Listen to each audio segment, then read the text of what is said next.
श्रीमद् भगवद गीता पुरुषार्थ बोधिनी भाषा टीका श्लोक संख्या 26 पृष्ठ संख्या 23।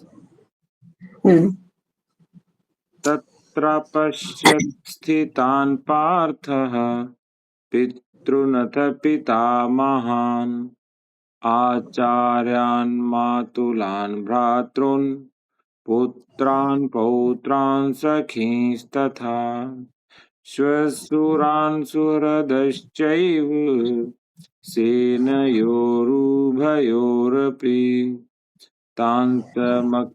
तांसमीक्ष्य कौन्तेय सर्वान् बन्धूनवस्थितान् कृपया पर्यविष्टो विषेदन्नेदमब्रवीत्।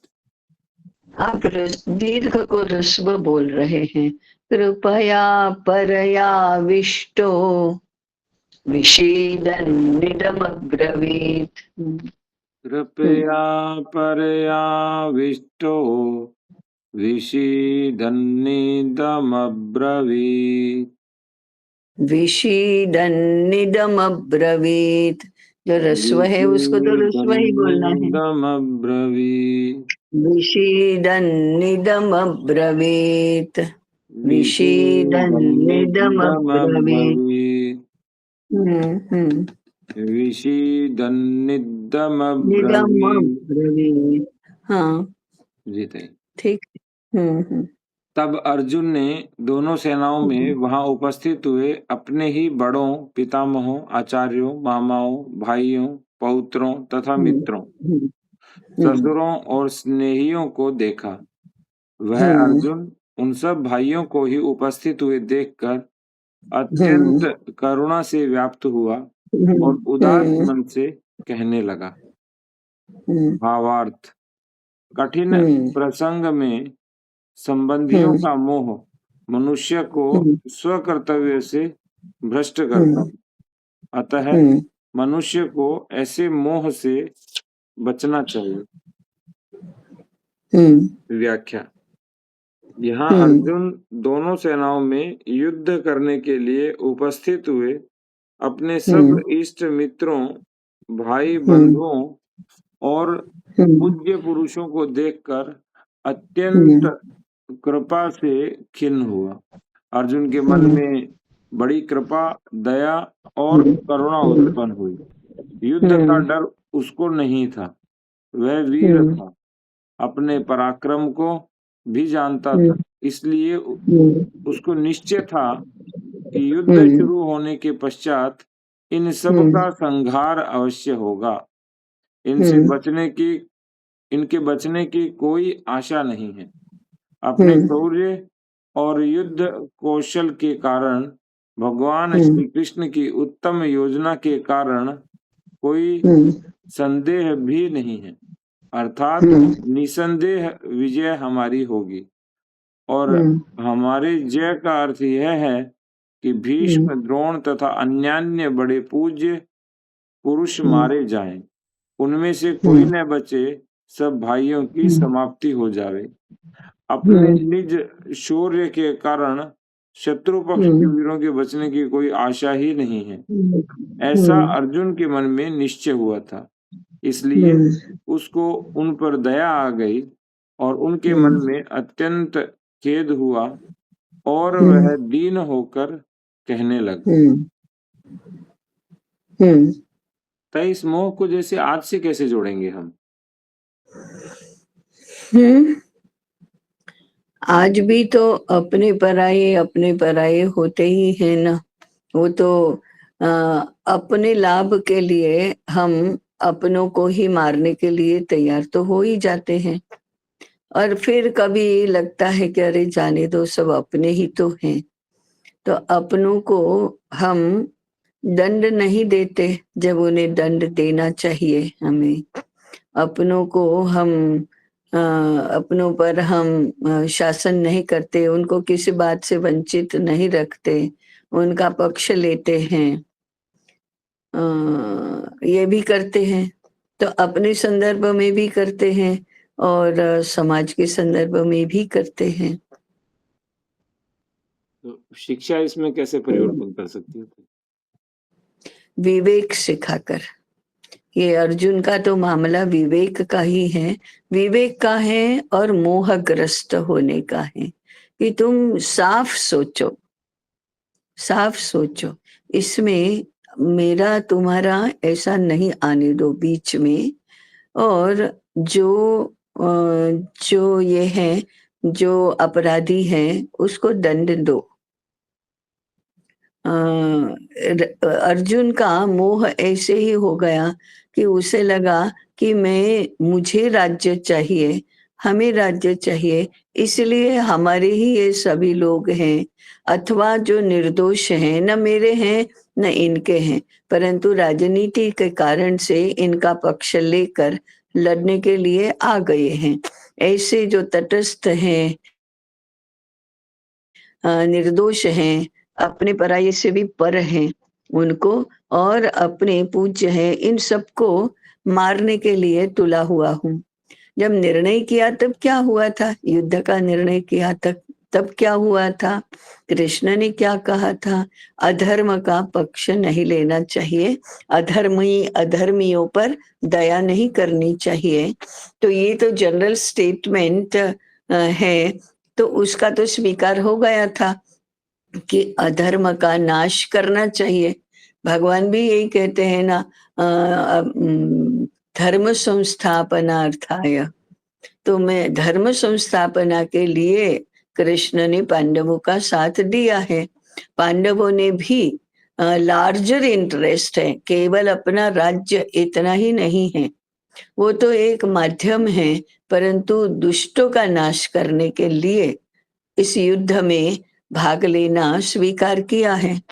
ऐसा उसका निर्णय था, ऐसा विचार था, ऐसी ही बुद्धि चल रही थी।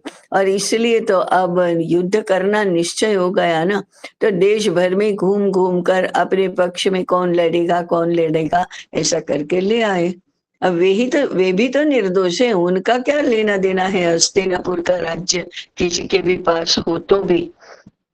फिर भी इन सबको सत्य असत्य धर्म अधर्म इसकी बात करके अपने पक्ष में ले आए। उसमें तो राजनीति भी थी कि दुर्योधन भी अपने पक्ष में अधिक लोगों को लेकर आया और अर्जुन भी अपने पक्ष में इतने लोगों को लेकर आया। ये सारा तो उसके पहले तो ये बुद्धि से तत्व से हृदय से ये बलाबल का ही नहीं, धर्म अधर्म का विचार करके ही तो युद्ध करना तय किया था। उस समय तो बड़ा ये था कि मैं धर्म का पक्ष है तो धर्म के पक्ष में खड़ा रहकर युद्ध करना ही चाहिए। तो ये साफ बुद्धि है, ये विवेक है, निर्णय हो गया। अब ये सामने इन सबको देखा तो मोहग्रस्त हो गया। मोहग्रस्त क्यों हो गया? अरे ये तो अपने ही हैं, इनको कैसे हम मारेंगे? जैसे कोई न्यायाधीश यदि अपराधी के रूप में अपना भाई, अपना पुत्र, अपने सगे संबंधी में से किसी को आए हुए देखता है तो क्या होता है? अरे क्षमा करो, क्षमा वीरस्य भूषणम, इसको बचाओ, ऐसा करता है। तो मुझे भले ही नौकरी छोड़ देनी पड़े तो भी मैं इसको तो बचाऊंगा।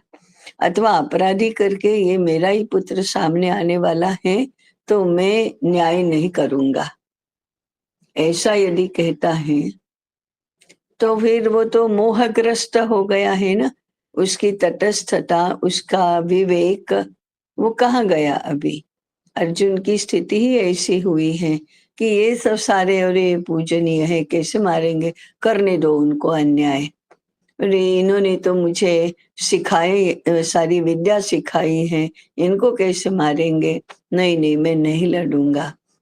या दुर्योधन दुशासन आदि कितने भी दुष्ट हों, वो अपने घर के दुष्ट, उनको पाप लगेगा तो लगेगा, मैं क्यों मारूं उनको? क्या और फिर दीन क्या हमें राज्य चाहिए, राज्य के लोभ से हम ऐसा कर रहे हैं ना, हम देख ही नहीं रहे हैं कि ये कितना नुकसान होगा। तो उसको लगा कि अब धर्म के लिए नहीं, अपने स्वार्थ के लिए वो लड़ रहा है, ऐसा उसे लगा। उसको ऐसा भी लगा कि लोग कहेंगे कि अपने स्वार्थ के लिए लड़ रहे हैं, तो स्वार्थ के लिए तो नहीं इतना बड़ा विनाश करना चाहिए। ऐसी उसकी बुद्धि मोहग्रस्त होकर तर्क करने लगी। तो आज भी ऐसा ऐसा ही तो होता है, आज भी। आज तो बल्कि अर्जुन का तो जरा अधिक अच्छाई का पक्ष था कि उसको लगा मेरे स्वार्थ के लिए मैं अपनों को ही मार रहा हूँ। लेकिन ये गलत था, नहीं तो कृष्ण उसका साथ देते ही नहीं, अगर वो धर्म युद्ध नहीं होता तो भी उसको ऐसा होता है। तो आज हमको भी माने सामान्य व्यक्ति को भी ऐसा, सामान्य व्यक्ति की 2 बातें हैं। एक तो ये है कि मेरा स्वार्थ है तो मैं क्यों ना मारूँ सबको, ये होता है। परंतु और यदि धर्म का या सद्भावना का विचार रहता है तो कहते हैं, अरे नहीं नहीं, अपना हमको तो नुकसान कर रहा है, करने दो हमको नुकसान, इसके लिए हमने मानवता का विचार तो करना चाहिए ना, इनको कैसे मार सकते हैं, इनका हमारे पर इतना उपकार है, ये इतना इतने हम ये हम हमें वो इतना प्रेम करते रहे हैं, इतना सिखाया है, ये हमारे ही तो भले ही दुष्ट हो लेकिन हमारे ही अपने ही तो हैं, तो हमें क्यों मारना चाहिए इनको। ठीक है, संसार का धर्म अधर्म ये तो सब चलता रहेगा, हमने ठेका लिया क्या? तो ऐसा बुद्धि है, वो ऐसे उलझ जाती है और साफ नहीं होती, नहीं देखती है। तो फिर उलझी हुई बुद्धि से फिर ऐसे गलत निर्णय हम ले लेते हैं।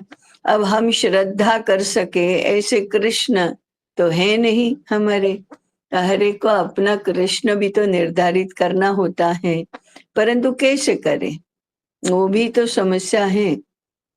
लार्जर पर्सपेक्टिव में देखें तो आज श्रद्धा और विश्वास हम कर सके ऐसे न तो लोग उपलब्ध होते हैं, न हमारे मन की स्थिति होती है कि हम किसी के ऊपर श्रद्धा और विश्वास कर सके। श्रद्धा और विश्वास करने जाते हैं तो तुरंत बुद्धि ऊपर आकर तर्क वितर्क करने लगती है। तो हमारी माने सर्वसामान्य लोगों की, हमारी भी शिक्षा दीक्षा ऐसी नहीं हुई है कि हम साफ विवेक कर सके, क्योंकि बुद्धि का गुण तो विवेक ही है ना, सत्य असत्य का निर्णय करना, उचित अनुचित का निर्णय करना। तो हम बहुत छोटी छोटे दायरे में तो इतना कदाचित कर भी लेते हैं, परंतु बड़े दायरे में नहीं कर पाते। तो हिंदुओं की बुद्धि, हिंदुओं का विवेक ऐसे ही भ्रष्ट हो गया है ना, अरे ये तो अपने भाई हैं, इनको कैसे कहाँ जाएंगे, मुसलमान भारत में छोड़कर कहाँ जाएंगे, वे भी तो हमारे जैसे ही हैं, उनको भी तो भगवान ने ही बनाया है। यही तो दलील दी जाती है। जो अर्जुन उस समय कह रहा था वैसे हिंदू हिंदू समाज आज कह रहा है कि वे भी तो और इसके पीछे अर्जुन तो कायर नहीं था, लेकिन हिंदू समाज की तो थोड़ी कायरता भी है, स्वार्थ भी है। अरे कौन ये झंझट करे, अपने ऊपर आ जाएगा, वो फिर हिंसा होगी, दंगे होंगे, तो हमारे काम धंधे बंद रहेंगे। ऐसा तो साफ जो है वो नहीं हो सकता ऐसा। इसलिए ऐसा छद्म तर्क चलता है फिर कि ये भी तो यहाँ के हैं, ये भी तो मूल हिंदू ही तो थे, अब वो कन्वर्ट होकर मुसलमान हो गए, उससे क्या हो गया, ये हमारे भाई हैं, वो तथ्य थोड़े बदल जाता है। ऐसे ऐसे ऐसे शास्त्रार्थ होने लगते हैं। अब गांधीवादियों का तर्क देखो, मैंने एक बार एक गांधीवादी था, वो एक मासिक पत्रिका भी चलाता था, संपादक था उसका। तो मैंने कहा कि अरे तुम लोग कैसे हो, ये मुसलमान वो खिलाफत का आंदोलन किया, वो तो शुद्ध शुद्ध मुसलमान ही था। खलीफा कौन था और यहाँ क्या संबंध है उनका? या वो आपके मंदिर तोड़ते हैं, आपका आपकी बहन बेटियों को खराब करते हैं, और तब भी तुम हमारे भाई हैं, हमारे भाई हैं ऐसा कहते हो। ये व्यक्तियों की बात नहीं है, ये तो पूरी जमात की बात है।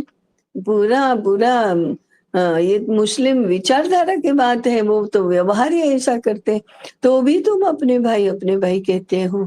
तो कहते हैं ये तो यही तो महानता है गांधी जी की, कि वो हमारा कितना भी नुकसान करे तो भी हमें तो उदार ही बनना है, हमें तो क्षमा ही करना है, और हमें तो प्रेम से ही रहना है। अब बताओ ये कितना कुतर्क है, कितना मैंने कितनी, जिसको कहते हैं ना कि मोहग्रस्त मोहग्रस्त भ्रष्ट ऐसी समझ है कि यही काम यदि हिंदू करेगा तो कोर्ट केस होगा, मारामारी होगी, कपट बुद्धि से भी उसका उसके साथ दुश्मनी हो जाएगी। और वही काम यदि मुसलमान करता है तो दुश्मनी नहीं हो जाती, और ऐसा ऐसा ऐसा बोलने लगते हैं। अब वो कोई सही तर्क थोड़े हैं कि यही तो महानता है कि वो हमारा कितना भी नुकसान करे तो भी हम तो उसको प्रेम करते हैं। अब ये तो इतनी आध्यात्मिक बात हो गई, तो क्या प्रजा, एक प्रजा दूसरी प्रजा के लिए ऐसा सोचेगी? ये नहीं सोचेगी कि धर्म अधर्म किसको कहते हैं, लेकिन नहीं सोचती। पूरी प्रजा की प्रजा ऐसे घुट्टी पिला दी गई है उसको, अहिंसा की। अहिंसा परमो धर्म, भाईचारा, शांति, प्रेम, अहिंसा, ये कितने अच्छे शब्द हैं, परंतु उन्हीं शब्दों का आधार लेकर ऐसे कुतर्क चलते हैं कि हम भले ही नष्ट हो जाए, ऐसे ऐसे। और फिर उसके आगे जरा नीचे उतर, क्यों नष्ट हो जाए? भगवान ने चाहा कि हिंदुओं को नष्ट हो जाना चाहिए तो हम नष्ट हो जाएंगे, क्या लेना देना है? ये संसार तो ऐसे चलता ही रहता है। ये तो भगवान का संसार है, भगवान की माया है। भगवान चाहेंगे तो रहेंगे, नहीं तो नहीं रहेंगे। अंततोगत्वा हम क्या कर सकते हैं? हमें क्यों करना भी चाहिए? भगवान की इच्छा है तो वो भगवान करेगा ना, तुम क्यों चिंता करते हो? तुमको तो अभी कोई समस्या नहीं है ना। ये सारे कुतर्क फिर चलते हैं।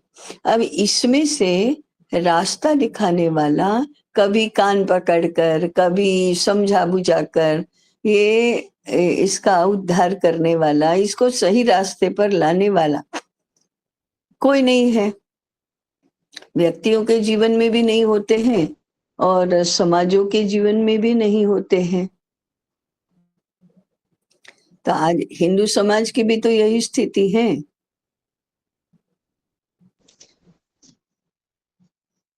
भाई इसमें 3 प्रश्न हैं।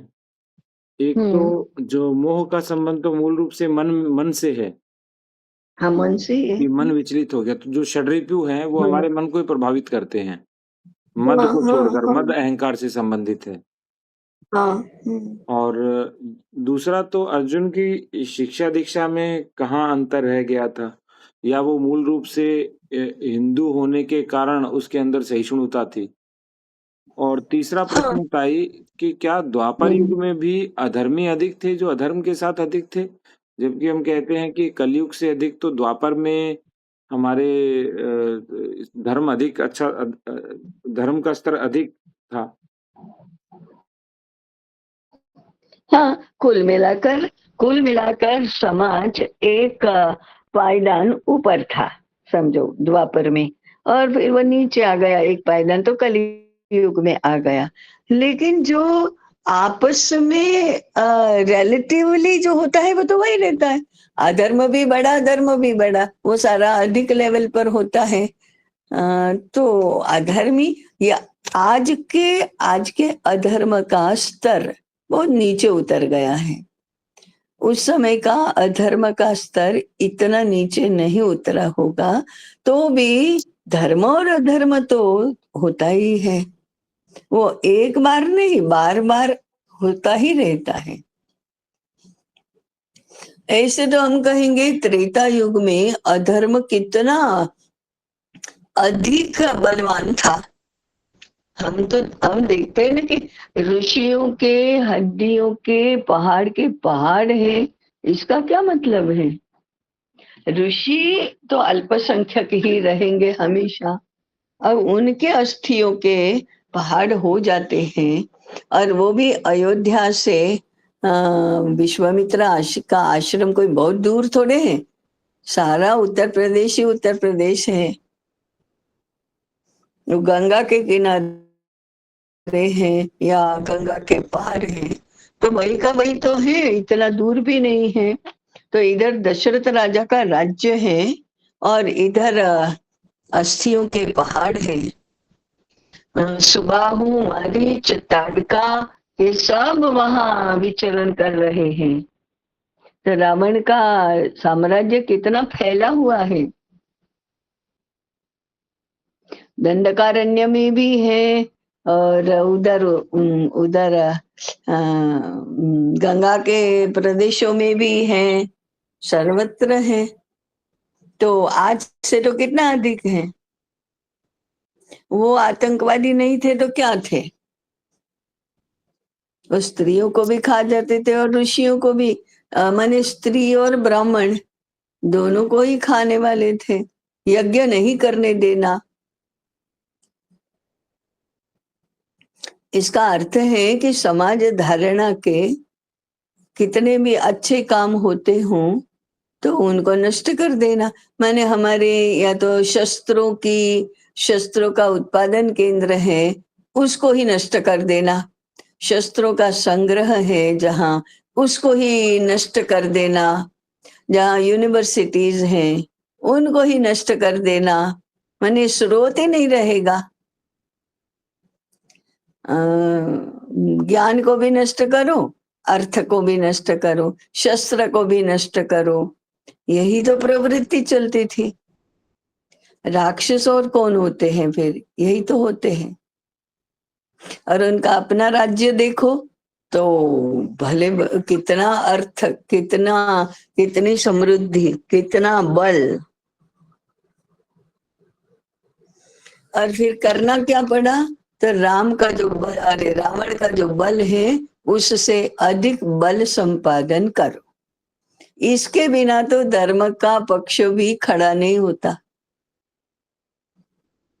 राम के पक्ष में यदि धर्म था तो एक वही उनका एसेट था, परंतु बल भी तो था कि रावण के सामने द्वंद्व युद्ध में जीते। उतनी विद्या, उतना बल, उतने शस्त्रास्त्र, ये यदि नहीं होते तो कैसे जीतते? तो धर्म का पक्ष लेने के लिए तो कुछ होना चाहिए ना।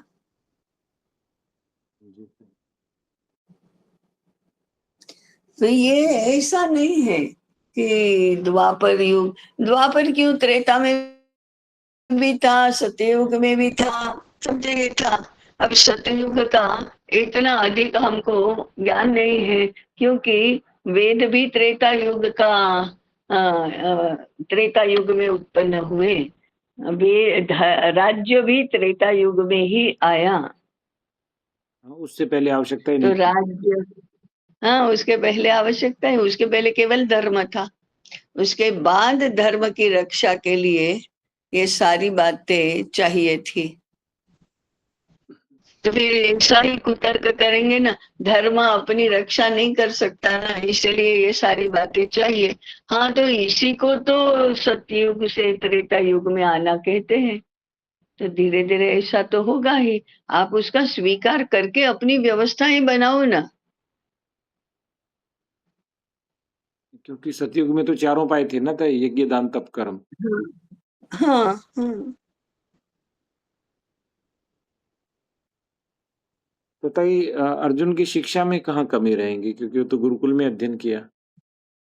नहीं, शिक्षा में कमी रह गई ऐसा नहीं है, परंतु कितना समय रहा उसका, उसी जब तक भगवान ने समझाया तो एक ही बार समझाया ना, तो कभी ऐसा मोहग्रस्त हो ही जाता है कि अब उसको तो स्वाभाविक मानना चाहिए कि समझो मोहग्रस्त हो गया तो उसकी खूंटी हिलाकर फिर उसको सही ठिकाने लाने वाले कृष्ण थे। तो ऐसा तो होता है, शिक्षा में कमी रह गई। तो ये अब द्रोणाचार्य ने, भीष्म ने ऐसी शिक्षा दी ना उनको, और उसको शिक्षा देने वाले धर्मराज युधिष्ठिर भी थे और श्री कृष्ण भी थे। और वनवास में रहे उस समय कितने ऋषियों के साथ उन्होंने सारी चर्चाएं की, तो उन्होंने भी कितना ज्ञान दिया होगा। उस समय भी श्री कृष्ण वहां जाते रहते थे और ऋषियों के साथ सारे पांडव मिलकर वार्तालाप करते थे, ज्ञान चर्चा करते थे। वहीं तो उनकी शिक्षा दीक्षा हुई सारी। वनवास में वे ऐसे थोड़े मायूस होकर रह रहे थे, नहीं, वहां भी खाना पीना होता था, सब कुछ होता था, अतिथि सत्कार होता था, ऋषियों के साथ धर्म चर्चा होती थी। तो श्री कृष्ण और पांडव मिलकर सारे ऋषियों के साथ क्या चर्चा करते होंगे? यही तो चर्चा करते होंगे, भी अपना राज्य वापस लेना है, इस समाज को स्थिर करना है, यही तो चर्चा करते होंगे। और कौन से भगवान की बात करते होंगे, कौन सी तपस्या की बात करते होंगे? ये तो सांसारिक जीवन की भी तो बात करते होंगे। तो ये चर्चा हो रही है पांडवों की, वो एक तो योगेश्वर कृष्ण से हो रही है और दूसरी ज्ञानी ऋषियों के साथ हो रही है, धर्मात्मा ऋषियों के साथ हो रही है। इसलिए शिक्षा में तो कोई कमी नहीं है, शिक्षा में कोई कमी नहीं है, सबके सब श्री कृष्ण के अनुकूल हैं। फिर भी उसका मन मोहग्रस्त हो जाता है। तो अब हमको ये देखना चाहिए कि मन और मन के ये सारे मोह, लोभ मोह, आदि सब कितने पावरफुल हैं कि विचलित हो ही जाता है। ताई इसमें दो चीजें हैं। एक कल किसी से चर्चा हो रही थी। से भी गंदा होगा। हम्म, हम्म। तो ये तो तुलनात्मक है ना। हाँ हाँ हाँ। और क्रिश्चियन स्त्रियां मुसलमानों को अधिक पसंद करती हैं, इसका हिंदुओं को क्या लेना देना है? क्रिश्चियन मुसलमान को मानते होंगे अपने अपने से ज्यादा अच्छा या अपने अधिक आकर्षक ही मानते होंगे। हिंदू तो हिंदू की रुचि को, हिंदू की श्रद्धा को, हिंदू की जीवन शैली को मुसलमान रास नहीं आता, वो तो म्लेच्छ हैं। वो तो कितने लोग ऐसे थे, आज भी होंगे, जो मुसलमान का हाथ का खाना नहीं खाएंगे। क्यों? एक प्रजा के नाते, एक पूरी की पूरी प्रजा उस पूरी की पूरी प्रजा को म्लेच्छ मानती है, असंस्कारी मानती है, अपवित्र मानती है। देखो, ये नहीं गया हमारी चिति से, हमारे अंदर से ये नहीं गया है।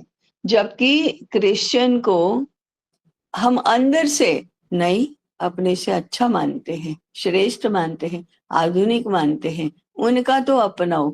मुसलमानों का वेश, मुसलमानों की दाढ़ी, मुसलमानों की भाषा, मुसलमानों का खान पान हमने नहीं अपनाया। जब उनका राज था तब भी नहीं अपनाया था। परंतु क्रिश्चियनों का अपना लिया, सब वेशभूषा अपना ली, भाषा अपना ली, खान पान अपना लिया, शिष्टाचार अपना लिया, व्यवस्थाएं अपना ली, सब अपना लिया हमने। क्यों? हम उनको अपने से श्रेष्ठ मानते हैं और इनको अपने से हल्के मानते हैं। आज भी वही है, अंदर झांक कर देखो, आज भी वही है, जबकि क्रिश्चियन भी मांसाहार तो करते हैं, मुसलमान भी मांसाहार करते हैं।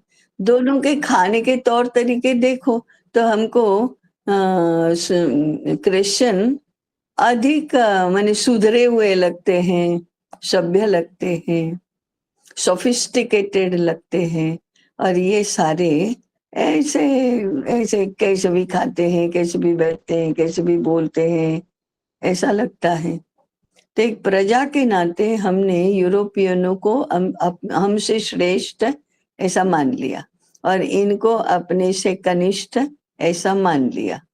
तो फिर उनके पुरुषों से कैसे आकर्षित होंगी स्त्रियां, जबकि उनके पुरुषों से तो होंगी आकर्षित। तो हिंदू क्रिश्चियन के प्रति आकर्षित होता है, क्रिश्चियन मुसलमान के प्रति आकर्षित होता है,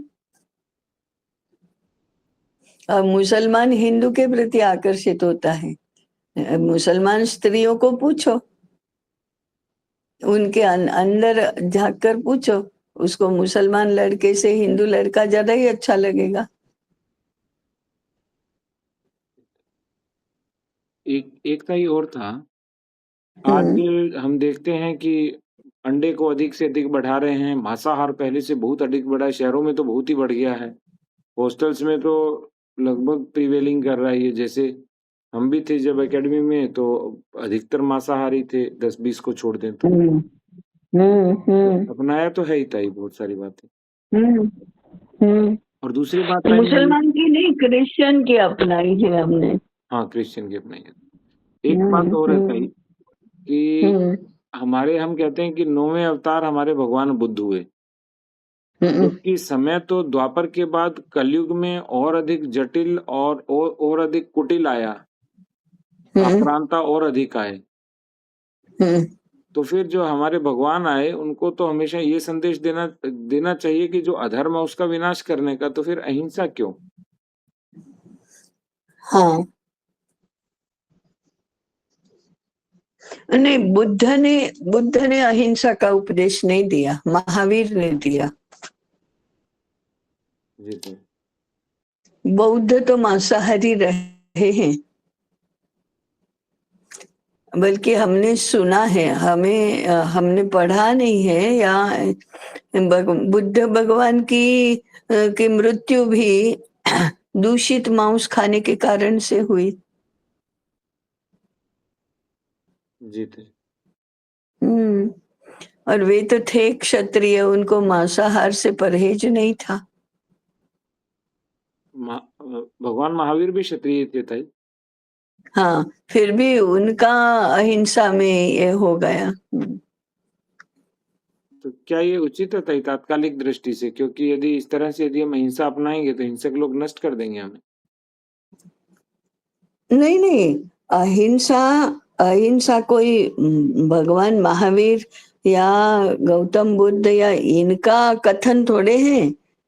हमारा तो अहिंसा सत्यास्तेय ब्रह्मचर्या परिग्रहा यमाः अष्टांग योग में सबसे पहला, और उस 5 यमों में भी सबसे पहला अहिंसा है। भगवद गीता में अहिंसा है। तो इसका अर्थ है तो ये थोड़े योग की ओर जाना चाहता है, आत्मज्ञान या आध्यात्मिक व्यक्ति है, अहिंसा का उपदेश उसके लिए है, और उसकी जो रक्षा है वो हमारे क्षत्रियों को या जो वीर जाति साहसी जाति है उसको करनी चाहिए। हाँ, और अहिंसा का जो श्लोक है, अहिंसा परमो धर्मः, परंतु धर्म की रक्षा के लिए की गई हिंसा भी अहिंसा है। उस श्लोक को आप ढूंढ लीजिए, नेट पर मिल जाएगा आपको। अहिंसा परमो धर्म हिंसा तक है विषय। हाँ, धर्म की रक्षा के लिए की गई हिंसा अहिंसा है। वो प्रत्यक्ष दिखाई देती है हिंसा, परंतु इन लार्जर इंटरेस्ट वो अहिंसा ही है। ऐसा तो ये इसको कहते हैं साफ विवेक, कि आप प्रत्यक्ष जो दिखाई देता है उससे हिंसा अहिंसा, सत्य असत्य, धर्म अधर्म ये मत करो। उसके पीछे उद्देश्य क्या है, कितना गहराई में जाकर आपका विवेक काम करता है, उसके आधार पर निर्णय लो। ऊपर से दिखाई देने वाला धर्म अधर्म नहीं होता है, हिंसा अहिंसा नहीं होती है, उचित अनुचित नहीं होता है। ऊपर से हम आपको ये समोसा इतना सुंदर, इतना ताजा, इतना गरम ऐसा दिखाई दे रहा है, अंदर से क्या है आपको पता ही नहीं है। अंदर से भी आपको ऐसा कुछ मसाला और ये सब है कि आपको इंद्रिय को तो बहुत अच्छा लगता है, लुभावना लगता है। आप फिर से उसको खाने के लिए उद्यत हो जाते हैं। क्या ये पथ्य है? क्या ये क्या ये स्वादिष्ट वास्तव में स्वादिष्ट लगता है? वो तो इंद्रियों के कारण से लगता है, परंतु पथ्य तो है नहीं, सात्विक है नहीं। उसमें आपका क्या क्या मसाला डाला है कि आपको इतना नशा उसका लग गया, चटका लग गया। ये नहीं देखना, तो ऊपर से देखना उसको कि देखो ताजा है। अरे ताजा नहीं है, वो कल 2 दिन पहले बनाया हुआ फिर से आपको गरम करके दे रहे हैं, फिर से आपका उसके ऊपर आवरण ऐसा चढ़ा है, इस कारण से आपको ताजा लग रहा है, स्वादिष्ट लग रहा है, देखने में बहुत अच्छा लग रहा है। वैसा है नहीं वो। तो ऊपर से देखकर निर्णय मत करो।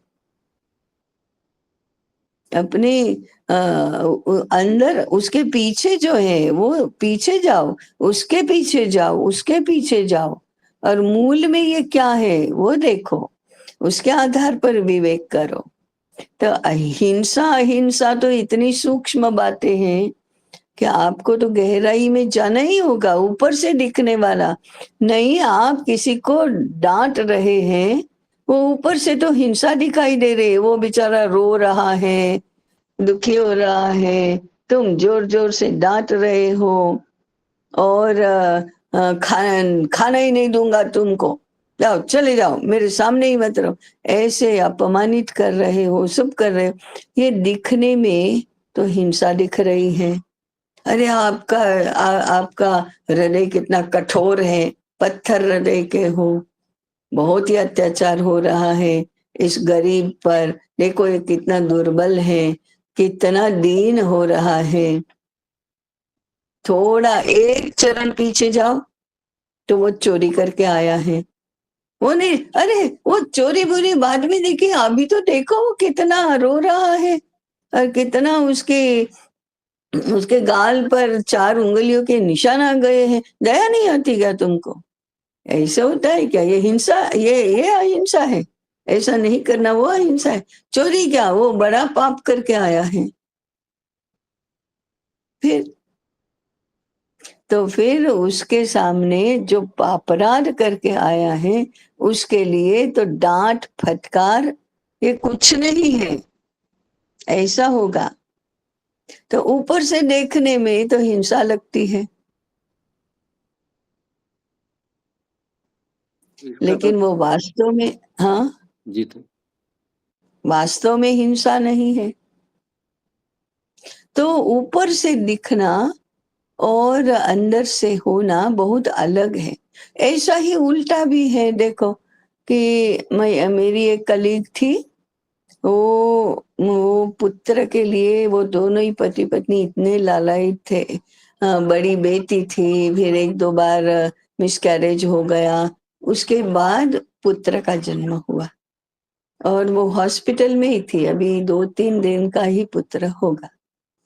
तो बगल वाले कॉट पर वो सो रहा था, और ये इधर बैठी थी, और उसको कंबल उड़ाया हुआ था।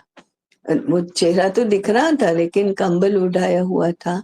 एक नर्स ऐसे ताव ताव में आ गई, जोर जोर से आ गई, और उसने पूरा एक उसके हाथ में गद्दा था, इसके ऊपर पटक दिया, और वो बच्चा वही मर गया। अब बताओ इसका, अगर ये किया होता तो उसने पुलिस केस किया होता, उस नर्स को क्या भी हुआ होता, सजा हुई होती और ये किया था। वो जो मेरी कलीग थी लाइब्रेरियन, वो इतनी सामान्य बुद्धि की और बिल्कुल ही पैसे के लिए और इसके लिए लालच ऐसी थी। उसने उस नर्स को कहा, देखो इसका और मेरा तो जो होना था हो गया, तुम पहले भाग जाओ यहाँ से और घर चले जाओ। मेरा पति आएगा तो तुम्हें छोड़ेगा नहीं फिर। तो उसको भगा दिया। अब बताओ, न्याय तो था ना कि ये इसको जेल में भिजवा देती, नौकरी छुड़वा देती, कुछ भी कर देती। और इसका पर्सनल कितनी बड़ी हानि थी। जी। तो उसने क्षमा कर दी। इसको अहिंसा कहते हैं, इसको क्षमा कहते हैं कि वो क्योंकि चाहती तो सब। हाँ त्रुटिपूर्वक हुआ। हाँ हाँ यानी हाँ विचार कर नहीं हुआ कुछ भी। हाँ। तो ताई इससे ये भी सिद्ध होता है कि जो हम हम्म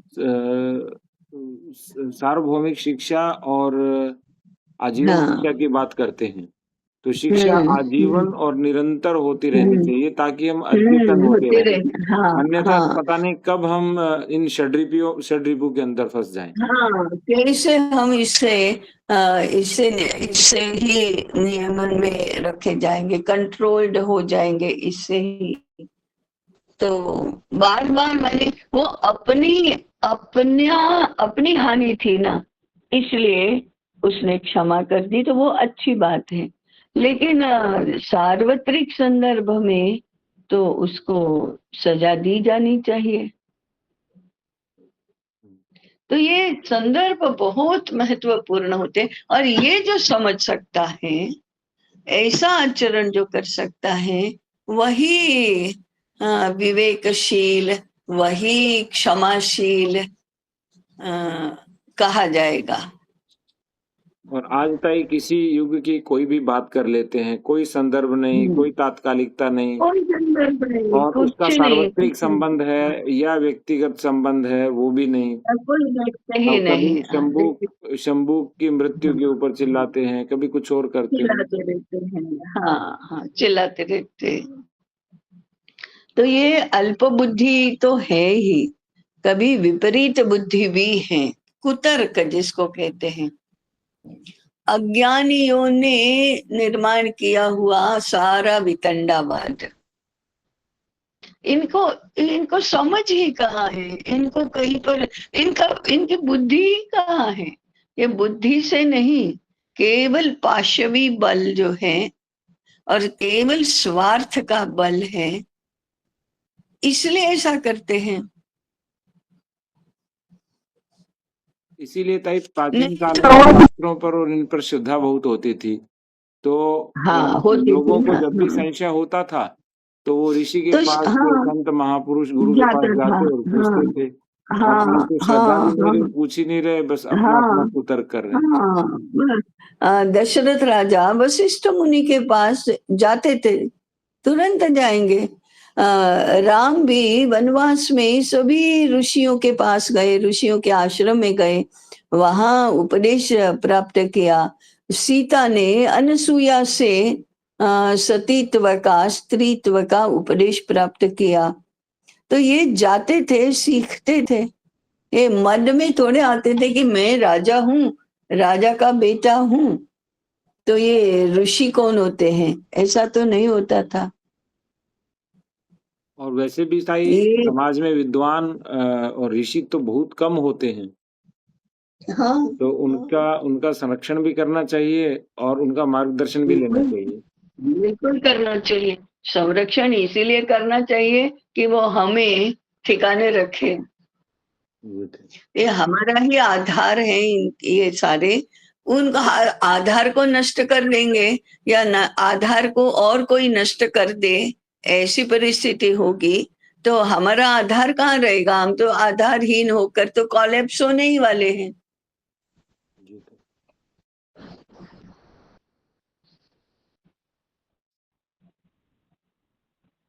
यही मैं कह रही हूँ ना कि शिक्षा का, धर्म का को आधार नहीं रखा इन्होंने, उसको ही अपने वश में करने लगे।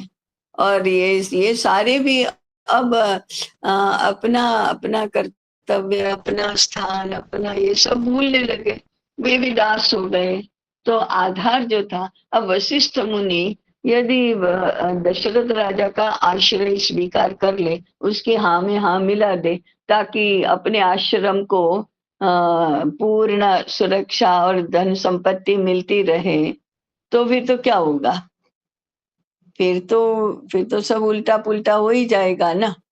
वशिष्ठ को तो अडिग रहना चाहिए ना कि नहीं, दशरथ राजा अल्प बुद्धि से या मद से या अहंकार से कुछ भी करे, मुझे नहीं छोड़ना चाहिए मेरा स्थान या मेरा काम या मेरी दृष्टि मुझे नहीं छोड़नी चाहिए। दो में से एक तो होना चाहिए, और वो वशिष्ठ को ही होना चाहिए। दशरथ राजा वशिष्ठ यदि च्युत हो गए, उनकी बुद्धि यदि अविवेकी हो गई, और दशरथ राजा भी कितना भी अच्छा हो, कितना भी पूज्य भाव रखे इनके प्रति, वो भी गर्त में ही जाने वाला है, क्योंकि ये ही अपना मार्ग भूल गए हैं। इसलिए इन लोगों के ऊपर ही राज्य और समाज टिक कर रहता है। धर्म दंडोस्मि। हाँ, धर्म दंड जब ठीक रहता है तभी वो सब ठीक रहता है ना। अकेला राजदंड क्या करेगा? यदि धर्मदंड नहीं रहा तो राजदंड किसकी मानेगा, किसके ऊपर भरोसा करेगा? अपने आप में तो राजदंड पर्याप्त नहीं होता, क्योंकि उसके साथ सत्ता रहती है, बल रहता है, अहंकार रहता है। तो उसको ठिकाने रखने के लिए उसने स्वयं भी स्वीकार करना चाहिए धर्म का शासन, और धर्म का शासन होना भी तो चाहिए।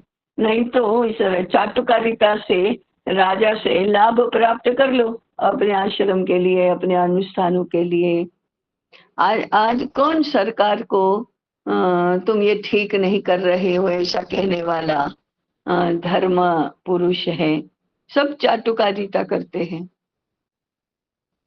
नरेंद्र मोदी या राष्ट्रपति आए तो एकदम खड़े हो जाने वाले ऐसे है ना। चलिए, अभी पूर्ण करना चाहिए।